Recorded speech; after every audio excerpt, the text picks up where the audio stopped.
বৌমা যারা আছেন, মেহেরবানি করে আপনার শাশুড়ি আম্মাকে নিজের মায়ের জায়গায় রাখবেন। আপনার বাড়ি ছেড়ে নতুন বাড়িতে আসছেন, তো এটাই তো আপনার বাড়ি। আপনার মা রেখে দিয়ে নতুন মা পাইছেন, এটাই তো আপনার মা। তো ওনাকে মায়ের জায়গায় বসাতে আপনার সমস্যাটা কোথায়? বৌমারা খেয়াল রাখবেন, আপনি আপনার শাশুড়ির সাথে যে আচরণটা করতেছেন, আপনার শেষ বয়সে আপনার ছেলের বিয়ে দেওয়ার পরে যে বৌমাটা আসবে, ওই আচরণই আপনাকে ফিরিয়ে দিবে।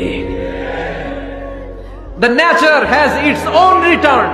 প্রকৃতির একটা মাইর আছে, এটা শেষ মাইর, এটা শেষ খেলা। প্রকৃতির খেলা বড় খেলা।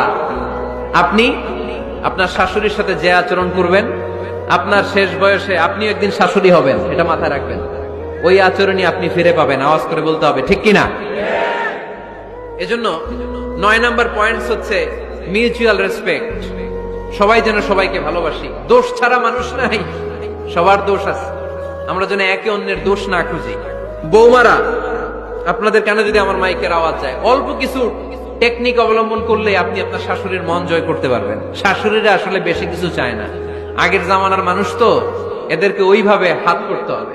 মাঝে মাঝে একটু শাশুড়ির মাথায় তেল দিয়ে দিবেন, চুলে তেল দিয়ে দিবেন আর কি। মাঝে মাঝে চুল আছড়ে দিবেন, এগুলো কিন্তু খুব পছন্দ করে শাশুড়িরা।